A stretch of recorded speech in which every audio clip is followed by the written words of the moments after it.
कम जाती है, cholesterol, arthritis, gout की संभावना कम जाती है, शुगर की संभावना कम हो जाती है। इसलिए ब्लड डोनेशन, इसलिए रक्तदान महादान कहा जाता है। मतलब कहते हैं कि हेमोग्लोबिन 12 ग्राम से ऊपर होना चाहिए, वजन 45 किलो प्लस होना चाहिए। 45 किलो से जो नीचे हैं, किसी को कभी पैरालिसिस हुआ है, किसी को मतलब इस तरह के बीमारी में या गंभीर बीमारी से कोई ग्रसित है, किडनी का समस्या है, तो वहाँ हम उनको ब्लड दे करके जान बचाते हैं। और खून अगर समय पर उनको नहीं मिले तो। नमस्कार दोस्तों, कहा जाता है कि रक्तदान महादान होता है। तो रक्तदान महादान होता है क्यों, रक्तदान से क्या फ़ायदा है, क्या नुकसान है। तो हमारे साथ जुड़ चुके हैं डॉक्टर मनोज सर, और यहाँ पर देख सकते हैं मिशन ज़िंदगी के तहत स्वैच्छिक रक्तदान शिविर, रक्तदान महादान होता है, इसके तहत आयोजन किया गया है, रक्तदान का आयोजन किया गया है। तो सर से जानकारी लेंगे आखिर सर रक्तदान का उद्देश्य क्या होता है और रक्तदान से क्या फ़ायदे होते हैं, क्या नुकसान होते हैं। तो सबसे पहले आपका स्वागत है सर। धन्यवाद। रक्तदान मनुष्य के जीवन के लिए बहुत ही महत्वपूर्ण है। जी। रक्तदान करने से सबसे पहले तो जो दान करते हैं उनका कल्याण होता है।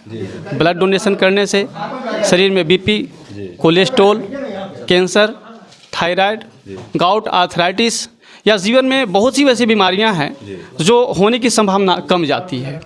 इसलिए सभी व्यक्ति को ब्लड डोनेशन करना चाहिए। आखिर महत्वपूर्ण क्यों होता है रक्तदान? अब अगले के पक्ष में महत्वपूर्ण इसलिए होता है कि आज हम देख रहे हैं कि एनीमिया एक हमारे समाज की बहुत बड़ी बीमारी बन चुकी है। सबसे ज़्यादा अकस्मात इसकी जो ज़रूरत पड़ती है वो होता है रोड एक्सीडेंट में। अचानक किसी का एक्सीडेंट होता है और उसके शरीर से अचानक बड़े मात्रा में खून का नुकसान हो जाता है, तो वहाँ हम उनको ब्लड दे करके जान बचाते हैं। और खून अगर समय पर उनको नहीं मिले तो उनकी जान को डॉक्टर चाह करके भी नहीं बचा सकते। दूसरी इसकी आवश्यकता पड़ती है जहाँ अचानक किसी गर्भवती महिला को बड़े ऑपरेशन की ज़रूरत पड़ जाती है और वहाँ एक तो पहले से भी एनीमिक अगर हैं और तुरंत आवश्यकता पड़ गई और उनको ब्लड उपलब्ध नहीं हो सकेगा तो वहाँ पर डॉक्टर लाचार होते हैं उनको बचाने में, तो वहाँ पर उसकी बहुत बड़ी आवश्यकता है। इसके अलावा भी हमारे समाज में थैलीसीमिया जैसी बीमारी है जहाँ ब्लड बनता ही नहीं है, तो उन बच्चों को बचाने में ये बहुत बड़ा महत्वपूर्ण रोल अदा करता है। किडनी के डायलिसिस में, कैंसर में, लिवर फेलुअर में और भी अनेक जगह है जहाँ पर ब्लड को डोनेट करने से या उनको जब ब्लड समय पर मिल जाता है तो उनका जीवन जो है बच जाता है। इसलिए ब्लड का डोनेशन बहुत ज़रूरी है। आखिर रक्तदान से क्या क्या फ़ायदे हैं? अभी तक इन सारे बातों के बीच में भी मैंने आपको बताया कि ब्लड डोनेशन से क्या क्या फ़ायदे हैं। एक तो उनके जीवन में बहुत सी बीमारियां आनी बंद हो जाएगी, जैसे ओबेसिटी नहीं आएंगे, कैंसर जैसे चीज़ की संभावना कम हो जाती है। ब्लड प्रेशर तो बिल्कुल जिनको है अगर वो डोनेट करते रहते तो काफ़ी हद तक कम क्योर भी होते हैं। कैंसर की संभावना कम जाती है, कोलेस्ट्रॉल, आर्थराइटिस, गाउट की संभावना कम जाती है, शुगर की संभावना कम हो जाती है। इसलिए ब्लड डोनेशन करना चाहिए। रक्तदान की क्या क्या योग्यता होती है? रक्तदान करने के लिए व्यक्ति का उम्र, वो लड़का या लड़की कोई भी हो सकते हैं, 18 प्लस होना चाहिए, उनका आइडियल वेट 45 एंड एबव होना चाहिए, 45 एंड एबव होना चाहिए। ये उनके लिए सबसे ज़रूरी है। वो नशा ना करने वाले हों, उनकी उम्र जो है 18 से आगे कुछ भी हो सकता है, वो 45, 50, 55 में भी ब्लड डोनेट कर सकते हैं, 60 में भी लोग ब्लड डोनेशन करते हैं। रक्तदान करने से कोई कमजोरी भी हो सकता है शरीर में क्या? नहीं, बिल्कुल कमजोरी नहीं होता है। ब्लड डोनेशन करने से तो कमजोरी होता ही नहीं है, बल्कि और आप देखेंगे कि कुछ ही घंटे के बाद उनमें स्फूर्ति आ जाती है। क्योंकि जो ब्लड डोनेट करते हैं, एक कहा गया है ना कि ठहरा हुआ पानी और एक ही समय से काफ़ी दिन तक दौड़ रहा खून का गंदा हो जाता है, तो ठहरा हुआ पानी या वो सड़ जाता है। उसी तरह से हमारे ब्लड भी जो अगर डोनेट नहीं करते तो एक ही ब्लड पूरे जीवन दौड़ते रहता है, तो उससे बहुत सी बीमारियाँ एक दूसरे से पनपते रहते हैं। तो ब्लड डोनेशन करने से ये चीज़ें दूर हो जाता है और कोई कमजोरी नहीं होता, बिल्कुल वीकनेस नहीं होता। ब्लड डोनेशन करने वाले जो अगर विद्यार्थी हैं तो ब्लड डोनेट करके अपना स्कूल जा सकते हैं, कॉलेज जा सकते हैं, सर्विस करने वाला सर्विस करने जा सकते हैं, अपनी नौकरी पर जा सकते हैं, जो रोज़गार चला रहे हैं अपने रोज़गार को कर सकते हैं। इसमें किसी प्रकार की कोई कमजोरी नहीं होती है। रक्तदान के बाद खान पीन में कुछ महत्वपूर्ण ध्यान? खान पान में तो महत्वपूर्ण ध्यान हमेशा देना चाहिए और उसमें कुछ विशेष अलग से खान पान में विशेष ध्यान यहाँ नहीं देना है। हरी सब्जी खाइए, फल फूल खाइए, अंडा मांस मछली से परहेज रखिए, फास्ट फूड फैटी जितना भी चीज़ है उसका उपयोग नहीं कीजिए। यही सबसे बड़ी चीज़ है। और यहाँ पर देख सकते हैं जो है डॉक्टर विकास सर ने जो फर्स्ट रक्तदान किए हैं, इनसे जानकारी लेंगे आखिर रक्तदान से क्या क्या फ़ायदे होते हैं, इन्हें क्या क्या महसूस होता है। सबसे पहले आपका स्वागत है सर। आपके माध्यम से, आपके प्रेस के माध्यम से जितने भी लोग देख रहे हैं सभी को मैं अभिनंदन करता हूं, प्रणाम करता हूं। और मैं जो महसूस करता हूं कि रक्तदान के बाद शरीर में तरोताजगी महसूस होती है। और मैं आज के पहले भी 14 बार पहले रक्तदान कर चुका हूँ। ये मेरा 15वां रक्तदान है।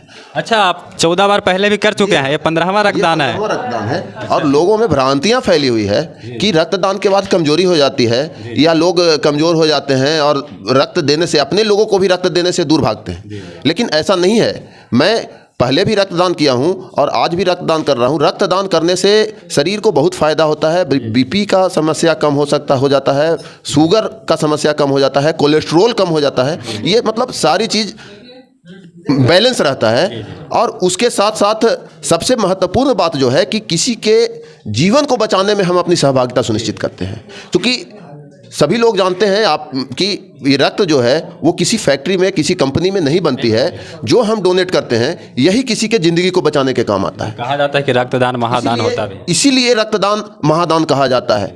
मतलब कहते हैं कि जो भोजन तैयार करता है, मतलब किसान जो अन्न उपजाता है, उसे अन्न देता है, उसे अन्नदाता कहते हैं। जो जिंदगी देता है उसको मतलब जो तरीका है। लेकिन हम कहते हैं कि जो रक्त देता है वो असली जीवनदाता है किसी का भी। तो हम चाहेंगे कि आप लोग भी जो इस चैनल के माध्यम से देख रहे हैं, आप लोग भी अधिक से अधिक संख्या में आएँ और आकर रक्तदान करें। आज नहीं तो कल, लेकिन प्रत्येक दिन सदर अस्पताल औरंगाबाद ज़िले में अपने या किसी भी ज़िले के सदर हॉस्पिटल में एक गवर्नमेंट का ब्लड बैंक बना हुआ है। आप ब्लड बैंक में जाकर कभी भी रक्तदान कर सकते हैं। इसमें सर कुछ होगा ना कि जैसे किसी रोग वाले विशेषतः रक्तदान नहीं कर सकते हैं, मुख्यतः कौन कौन? हाँ, ऐसे जैसे जिनको शुगर बहुत दिनों से हो, विशेष परिस्थिति में शुरुआत दौर वाले कुछ लोग दे देते हैं अपने अपनों के लिए। लेकिन शुगर है, किसी को हार्ट का प्रॉब्लम है, किसी को कभी पैरालिसिस हुआ है, किसी को मतलब इस तरह के बीमारी में या गंभीर बीमारी से कोई ग्रसित है, किडनी का समस्या है, तो इस तरह का जो भी समस्या है, टीबी के समस्या है, या जिनको जो HIV से ग्रसित हैं, वो लोग रक्तदान ना करें। क्योंकि हम सारे लोग, सरकार भी चाहती है कि जो स्वस्थ हैं वही रक्तदान करें। क्योंकि जो स्वस्थ रहेंगे वो रक्तदान करेंगे तो ऑटोमेटिक, क्योंकि देखिए 90 दिनों के अंदर पुराना जो रक्त सेल होता है वो डेड हो जाता है और नया रक्त सेल की उत्पत्ति होती है। तो हम डोनेट करें या ना करें, 3 महीने में वो रक्त मर ही जाएगा। तो हम जब डोनेट कर दिए तो और तेज़ी से नया रक्त बनता है और वो जो है हार्ट का ब्लॉकेज कम करेगा, आपका शरीर का जो तरोताजगी स्फूर्ति है वो बरकरार रखेगा। इसलिए हम अभी पुनः सभी से आपके माध्यम से, जो आपके चैनल को जो देख रहे हैं, जितने भी दर्शक देख रहे हैं, हम सभी से अनुरोध करेंगे कि आप प्रत्येक 3 महीने के बाद रक्तदान कर सकते हैं। जो स्वस्थ हैं, हेल्दी हैं, वो रक्तदान कर सकते हैं प्रत्येक 3 महीने पर। रक्तदान से पहले किन किन क्या क्या जाँच करना होता है सभी को? जाँच देख लेना है, हेमोग्लोबिन 12 ग्राम से ऊपर होना चाहिए, वजन 45 किलो प्लस होना चाहिए। 45 किलो से जो नीचे हैं उनको रक्तदान नहीं करना है, 45 किलो से ऊपर होना चाहिए। उम्र 18 साल से 55 साल तक होना चाहिए। 55 साल से ऊपर वाले लोगों के लिए दिक्कत है, और बाकी बहुत ज़्यादा कोई ध्यान देने की ज़रूरत नहीं है। दूसरी फ़ायदा क्या है कि जब आप रक्तदान करते हैं तो रक्तदान करने के बाद अभी जब ये ब्लड बैंक में जाएगा तो ब्लड बैंक में 23 या 25 तरह की जाँच होगी, जो आप स्वस्थ शरीर में आप कहीं भी जाके जांच नहीं करवाते हैं। तो वो 25 तरह के जांच में आपको ये पता चल जाएगा, अगर कोई प्रॉब्लम होगा आपको तो आपको ब्लड बैंक से फ़ोन आ जाएगा कि आपके साथ ये समस्या है, आप इसको ध्यान दीजिए। तो वो बहुत महत्वपूर्ण है। तो ये एक अपने स्वास्थ्य को ध्यान में रखने के लिए ये बहुत बेहतर तरीका है कि आप ब्लड डोनेट कीजिएगा, ऑटोमेटिक आपका, जबकि वो 25 तरह की जांच कराने में मार्केट में 5000 से ऊपर रुपए लगेंगे, जो फ्री ऑफ कॉस्ट जांच होती है।